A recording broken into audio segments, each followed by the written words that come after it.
I'm Laura Ingraham. This is the Ingraham Angle from Washington. We have a very big show for you tonight. Ennis Cantor Freedom is here with an exclusive that will expose how the NBA is again doing China's bidding, plus cattle mutilations and Mike Pence in the same segment. What?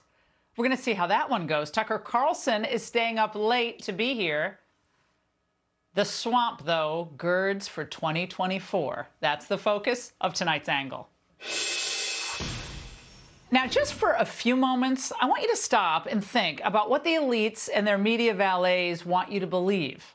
Because they make one outlandish claim after another, like how an incumbent who loses her primary by 37 points is actually a winner.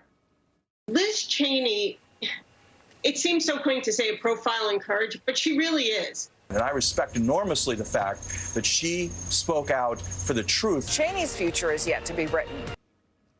Or the lie that 8.5% inflation is really zero inflation.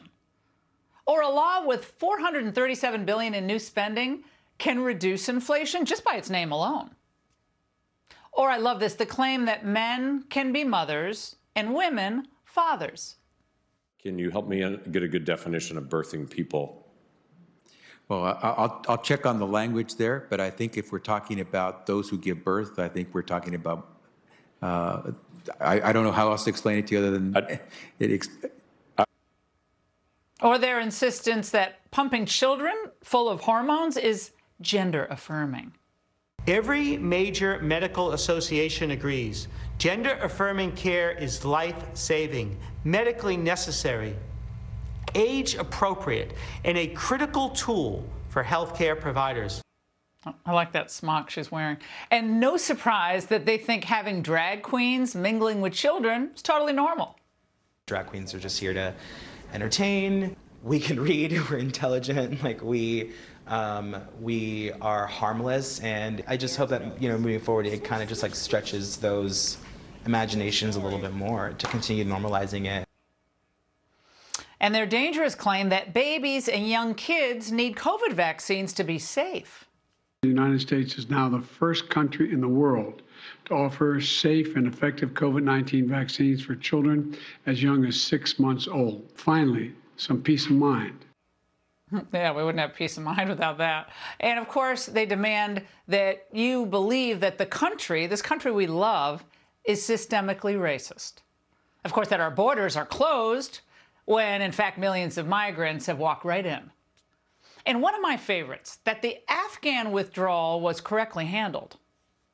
We are in a stronger position as a country because of the president's decision. Dweeb. And of course, even with all those unabashed lies, they claim to be the only country's serious defenders of democracy.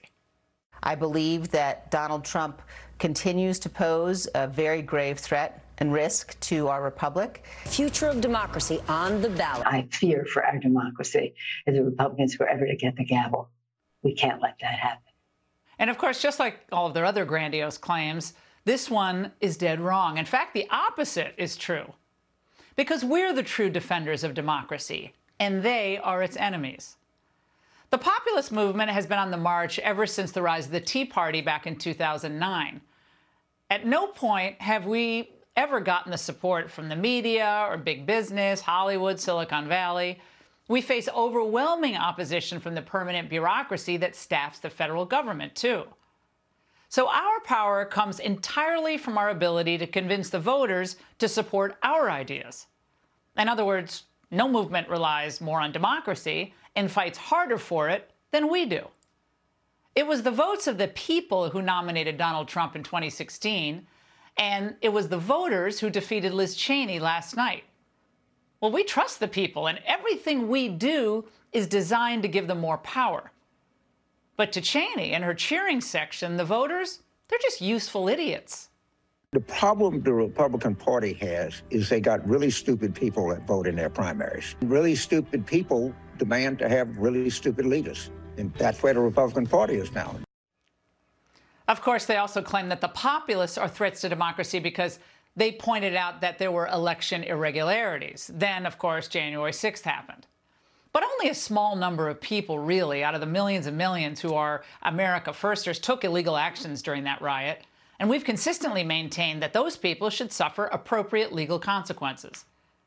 And since when does the desire to safeguard the integrity of elections qualify as being anti-democratic? In fact, it's the contrary.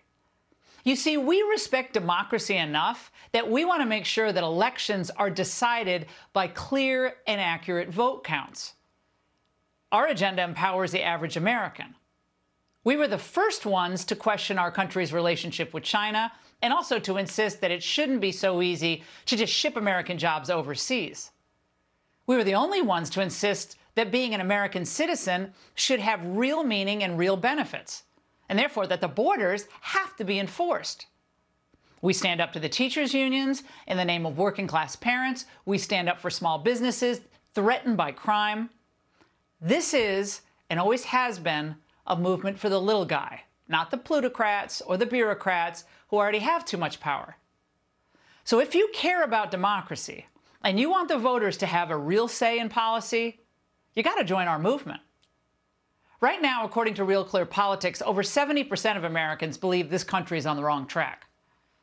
But it doesn't have to be this way, because we have policies that work and that make lives better for the average person. We know this. They're working in places like Florida, Texas, Tennessee, Iowa, South Dakota, many other states. The elites don't trust you, and they certainly don't want to empower you. For them, a democracy is where the voters do what the bureaucrats tell them to do. But for us, it's the other way around. And for almost 14 years, this movement has been growing. Cheney's out. Now let's keep going in all 50 states. Because in our movement, no state is left behind. And that's The Angle. Hey, Sean Hannity here. Hey, click here to subscribe to Fox News YouTube page and catch our hottest interviews and most compelling analysis. You will not get it anywhere else.